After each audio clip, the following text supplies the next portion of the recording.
It's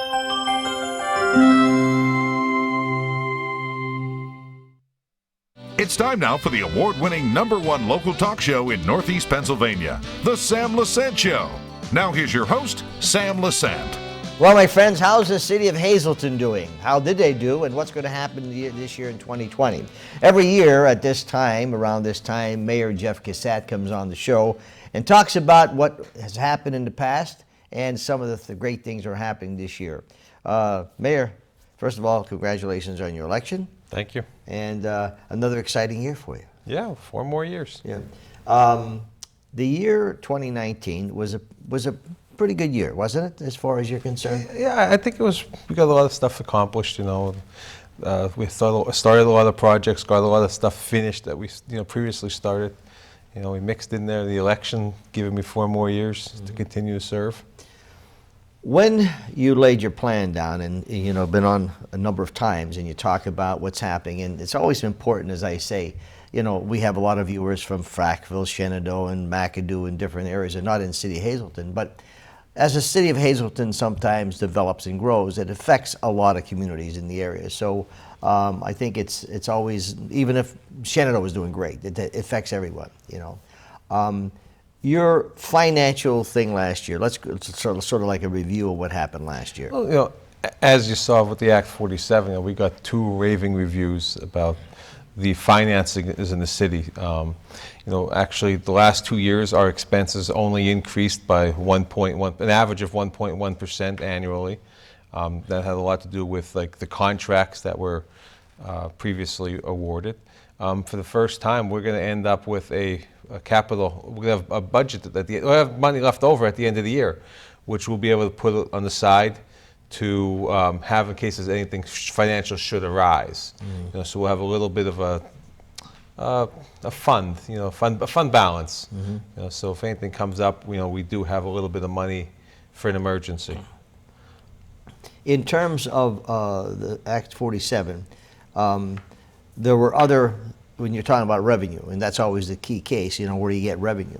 In addition to some of the things you've done, you received the grants, and once again, let's talk about some of those grants that you received. I mean, over the 4 years, we received almost $10 million in grants, but a few of them this year we really put to work for the city. We got the SAFER grant, which allowed us to hire 2 additional. We got the fire department up to 23 officers now, which not only makes the city safer, but we also saved almost $100,000. The operating expenses decreased by over $100,000 this year because we had those guys that we received from the SAFER grant. So that was a huge one that helped us. Also with the fire department, we got a new pickup truck, a utility truck, which is used to haul the trailer. We have a trench trailer, we have the foam trailer, and then it also to help us with snow removal and maintenance of the fire department. We also had another grant for the fire department to help water seal. A lot of the buildings are old and they were leaking, so the fire department got a grant for that too. So the grants really solidified the fire department during 2019. And the one that came out of the blue was the Pine Street neighborhood. If you remember back in the early 2000s, they built all those homes down on Pine Street. Yes. Well, they came back with the Housing Development Corporation gave us $180,000 to maintain and bring those properties back to life.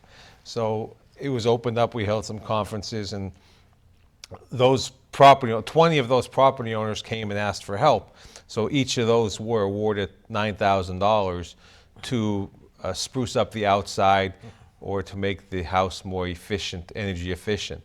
So that was a really, it came out of the blue that really helped out the city. When you mentioned these grants, and I know I was involved with many of them when I was on the college board, you need to have expertise behind when you're submitting for grants. They don't just come and say, hey, guess what, I'm going to give you this, So in putting these grants together, you had to have people that are trained, know what's going on. Am I correct in saying that? Oh, yes. Both of my chiefs, my fire chief and my police chief, do excellent work with grant writing. We've been very lucky to be awarded as many grants as we have been. Then we have our community development department with Joe and Allison, maintaining those grants. Not only those, we have a lot of grants that we got from the downtown. Downtown Alliance, does a wonderful job every year, trying to revitalize the area down there. And that's what I'm saying. When you have a team that is there and has the knowledge, that's what happens, and it benefits. These grants are benefiting the city of Hazleton. Correct. I mean, and the residents in terms of you got taxes, yes, but at least it's sprucing up. Now you have a partnership with UGI. What is that paving partnership? Well, one of the biggest accomplishments I think we had last year was the very end of the year. We finalized a partnership with UGI, the utility company. So instead of having them outsource their patching job, we have that patching all over town, the block here and there. We made an agreement where they turn over that money to the city, and the city could utilize it to repair the streets as we see fit. So we were able to do a total repair of Wyoming, Carson, Seibert, Garfield, Arthur Street. We tried to focus on some of the streets that were utilized to cut through town, so utilized by the most people. We also finished the Vine Street from 22nd up to 15th Street. So we're really trying to put paving, out front last year, the end of last year. How about this year? This year we are taking a very strong approach to paving. We have dedicated 75% of our community development budget, which is $416,000, towards paving projects. We still have a lot more coming from UGI. We're also looking at a Pennsylvania Infrastructure Bank loan agreement with them. And we're also looking at a community development Section 108 loan. We're going to try to do $2 to $3 million worth of paving. We put in for LSA grants to show the progress we've made, the direction we want to go in. So we really want to focus on the infrastructure of the city this year. It's been a long time since the roads were repaired. So we're working with all the utilities, because you have to look years in the future. We talked to the water authority, the sewer authority, the gas company. So all those entities have different projects throughout the town. So that has to be taken into consideration when you could do paving projects. Then the other thing with paving projects also is where certain monies could be utilized. Community development money can only be used in the low mod areas of the city. Liquid fuel money can only be used for certain kind of repair work, and then it brings into the swing the federal and state regulations for the ADA, the ramps, and all that kind of thing. They really play a part in which streets can be paved, when they can be paved, the thickness of the pave. Mm-hmm. Now, I know there's one thing that you were very proud of and excited about, and we talked about this a few times. I think the chief even may have mentioned is the environmental design. Yeah, there's a lot of things like we could fight crime. The police department fights crime, but these environmental design is something that could take place in my office, where we focus on areas of the city, so to deter crime. So like the streetlight project, that was huge. We had 1,612 streetlights replaced with high efficiency LED lights. So not only does the city basically get that project for free because it's going to be paid for by the savings on the electric bill, years with the 20-year lifespan of those lights, years 11 through 20, we're going to profit over $1 million. That's a lot of money. So it's a long-term, return on your investment, but it's out there. So it makes it so much safer having the bright lights. We started to install cameras at the playgrounds. Are they installed now? Are some installed? The street lights are all installed. And how about the cameras? The cameras we started at Alt Miller. Okay. Those are installed. Some of the other ones throughout the city are installed. But then at the environmental design, we also cut back a lot of trees and shrubbery at some of these locations, so it's more visible. So the area is more open, more secure. So those are the kind of things that could be fight crime from my office. And then also like on Alter Street, we had a lot of problems on Alter Street the past few years. We decided to install parking meters. That way we have more enforcement. I don't know if you drive down Alter Street now, but you see very few cars on Alter Street that linger around all day. The loitering has dissipated. Yeah. So, things like that can really have an effect on the crime situation also. Now, you have holiday celebrations, and that's exciting because I know you put your heart and soul in these holiday celebrations. I mean, I got to talk about the Christmas lights, and everything is important. But tell me about some of those things that hopefully will continue this year. Oh, we'll get to that because everybody. My favorite things are fireworks, Christmas lights, and candy. Yeah. So I kind of focus on the 4th of July, where we have these huge events. Up at the dog park, or the City View Park, which entails the dog park. Last year we had over 1,000 people come up there. We had an all-day event. I think there was 9 or 10 food trucks. We had vendors set up, kids games, bounce houses, all that stuff takes place up there. So now this year we are even focusing more on it. I don't know if anybody's been up there lately, but earlier this month we completed the installation of the 4th pavilion. There was one there in the past. We have gotten 3 others installed late this year. And earlier today, we had the installation complete for streetlights. So now only it's not dark, so it's bright up there now. There'll be 12 streetlights up there. So it'll be fun, somewhere you could actually go all year round and utilize these pavilions for your family events. Wow. So, there's the dog park, there's the BMX track. Now there's somewhere for you to spend time with your family. And we're looking to open that up and do more celebrations. Like we would like to try to do something for October, like an Oktoberfest with a pumpkin patch for the kids. Maybe some type of a Christmas village. So we were trying to really look at doing that stuff into the future. And then Santa Claus came to town this year again. He loves our Christmas lights. They were beautiful. They are. I challenge Frankie and the DPW every year to make it bigger and better. Vito does a great job. He does. Frankie Vito really does a great job. He does. I think he might be the only guy that likes Christmas lights more than I do. Yeah. So every year we go out and we try to spruce up the city hall. We go shopping the day after Christmas to get stuff for next year, which we did. So there's more coming. But this year we had the addition of the Santa Claus mailbox, and I did peek in there. There was quite a bit of letters that went to Santa Claus. Yeah. Do you have your letter in there? I did. Yeah. Did he answer you? Because I know you were not that good last year. Well, I wasn't. You were a little naughty. I wasn't good, but I asked for the right stuff, and I think the city will got benefit nicely from it. We did have the Easter Bunny also come this year. We have at Alt Miller Playground. Yeah. She loved the new courts, so that she visited the kids.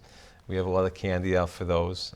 So those are the types of events that really bring the community together. Alt Miller Playground looks great. We had the basketball tournament up there this year. We had 8 local high schools come to have a tournament throughout the summer. It was, so the parks and playgrounds are getting utilized really heavily.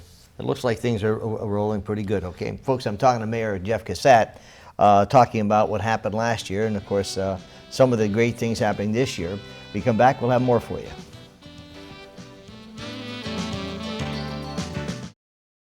Thanks for staying with us, folks. Sam Lesante Show, SSPTV.com, 24/7 on the website, YouTube, plus all of the 21 local neighborhood shows we produce.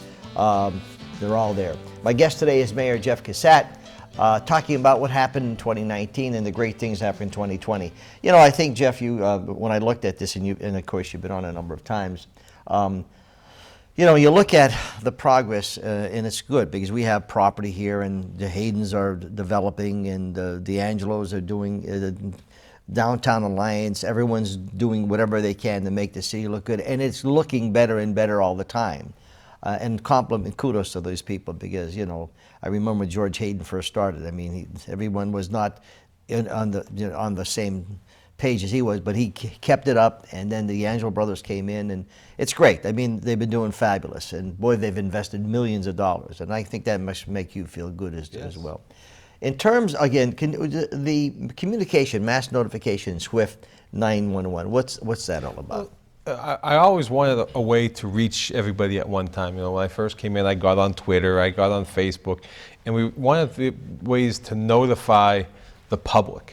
In case of an emergency, what's going on, snow ban, situations like that. So for several years now. We looked at it. It's pricey, but this year my office and then the fire chief got involved, and Luzerne County. We hooked up with them, and we got on the Swift 911, which is a mass notification application. So in cases of emergency, we could call in and send out a text message, a voicemail, a phone call, or an email to, I think it was like 8,000, 9,000 people we have on our list right now. So we could really reach a majority of the public instantaneously, right now. We have tried it. We've used it for several of the snowstorms now. We're not able to use it for every snowstorm because unless there's an emergency, we don't feel it's important enough to call everyone's house. To wake up 9,000 people after 9 o'clock or before 6 o'clock in the morning, we don't feel that is right unless there's a serious emergency. So, the plan is to notify the public anytime the snow ban is being enforced, but yet it won't be all the time. The Swift 911, okay, when you said you notify them, what are specific things that you're notifying? Anyone could, in the city of Hazleton, do they have to sign up for this, or how could they get information? Anyone can sign up. If you have a smartphone, you just go to your app store and search for Swift, SWIFT 911. Yeah. It's the blue application. And then you just register yourself as a Hazleton resident, and then it'll put you on the list. Why would that be important for me if you live in Hazleton? Why would that be important for me to register? If there's ever a major disaster or an emergency that comes up, or if we're going to close down, major intersections of the city, if the snow ban's in effect, we want to be able to reach out and tell the people. If we have to shut the water down for a large part of the city, we should notify the people. Yeah. So it's in its infancy right now, but it's up and running now. It's up and running, but we've used it maybe 4 or 5 times now, and you get you'll get a phone call. Good. If you don't answer, it leaves a voicemail. So, folks, for those people living in Hazleton, I would suggest you go to your app store and search for Swift 911, register it, because it's critical information that you'll be getting. Some of the things that I'm going to bring the chief on after this. We go to break, and he'll talk about the police department. I think he's one of the best chiefs that we've had in the country. He's a great guy. Puts a lot of time in, doesn't he? Sure. He puts a lot of time in. Let's talk about the outlook for this year. Some of the things that are going to be exciting. The outlook, it's very positive. There's people investing in the city all the time right now. I'm talking to some real estate agents. The sell time is under 48 hours for most properties. Anything that's market valued or market set, the price is set with the market, is selling in under 48 hours. Some of the listings that are going longer than 48 hours are because there's bidding wars. The average price of a home that's in 17 and 18 was $106,000. Last year, the average property sold for $151,000. So properties are really on the rise right now. You can see that in the number of transactions that have been taken place recently. So, there's a lot of phone calls coming in from industry that want to develop here, and they're asking questions. Anything in the rising for downtown in terms of some of the properties we have on Broad Street? Anything that's in the making or looking at? There have been people that inquire about the Altamont. Yeah. And the other buildings. I know the Downtown Alliance and working with DHD is really doing well, filling their properties up. How about the property across from Jimmy's? We actually did speak with them, recently, because I was looking to acquire that property for the city, but he said there's somebody that has inquired about purchasing that and developing that. So I'm not going to say, who it is, but we'll see how that takes off. I'm excited about the fact that you're going to have a council that you could work with. I'm sure they're going to agree to disagree, which is always the case, but I'm excited about that. Folks, I'm talking to Mayor Jeff Cusat. We'll talk to Chief Jerry Speziale right after this break.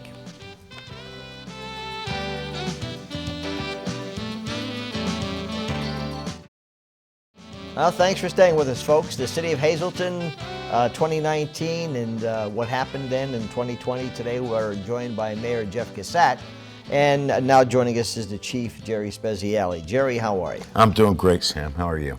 I'm doing great. Good. Okay. I've got every time we talk, and I know I just think you're doing such a great job, Jerry. And we had a lot of great chief in Hazleton, but what you've accomplished and what you've done, and the force that you have, and The men and women do a great job. And the actions are there. They You do a can great job. say great things, but you put them into fruition, which is fabulous. Some of the things you did in 19, some of the things you're doing in 2020. You know, the mayor has talked about a lot of the things that have happened. The parking meters on Alter Street, the lighting. That's all crime prevention through environmental design. The mayor's big on technology. Cameras at the parks. The Altmiller Park, we have cameras installed. We're able to see that. So utilizing technology in this crime prevention through environmental design is a tremendous help for us. It makes our job so much easier. So as we move forward into 2020, you're looking at things like precision-based policing. Now, explain. You mentioned that. Explain what that is. I went to the NYPD and I sat in on a ComStat meeting with the chief of department. New York City does come here a lot.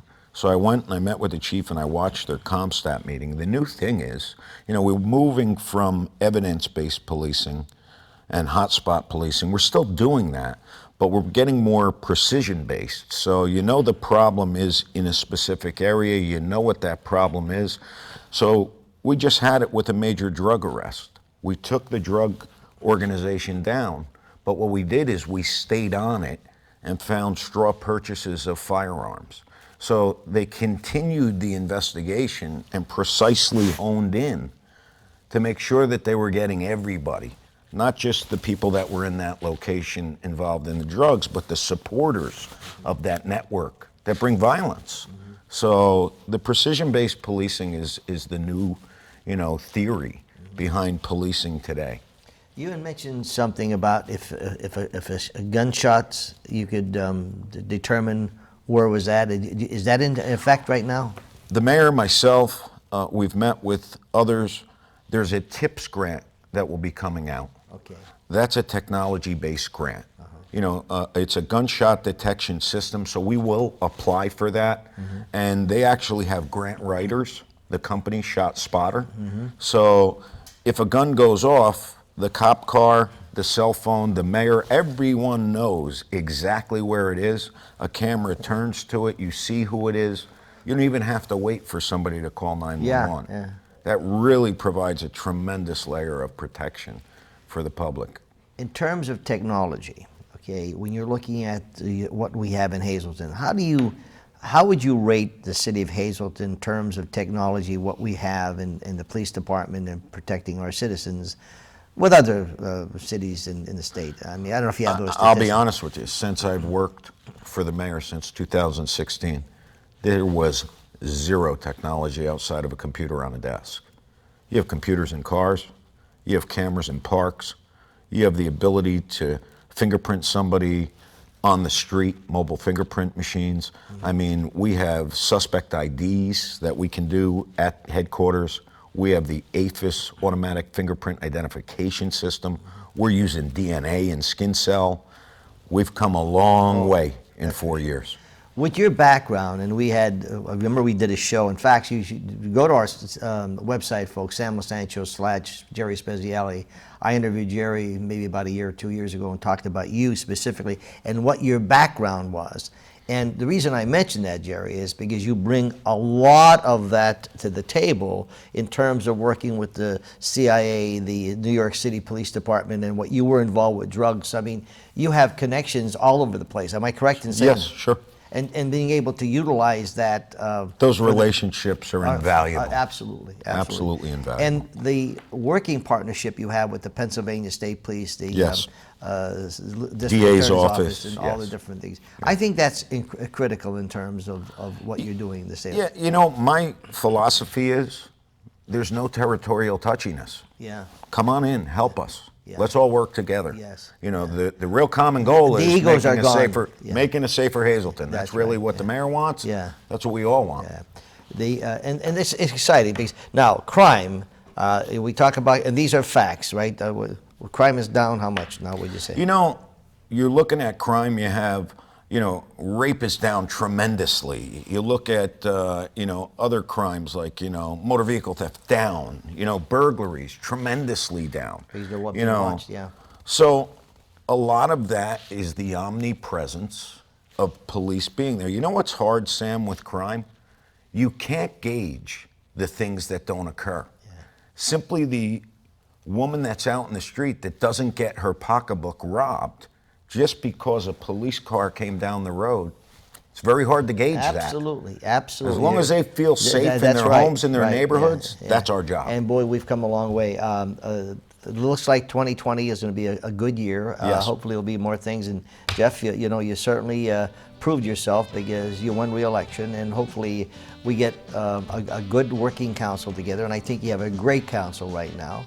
And because, like I said, we all have properties here. I wish you the best this year, and you certainly know we're available to you at any time. Jerry, it was also nice seeing you. Thank you, Sam. Thank Folks, you for having me. the report here basically is the city of Hazleton is doing very well. And a lot of hard work, a lot of great people in the city road department, the firemen, the policemen, everyone who is involved, they're doing a great job, they really are. And so when you see them, just say thanks for what you're doing for the city of Hazleton because it affects everyone in the area. We'll see you next time.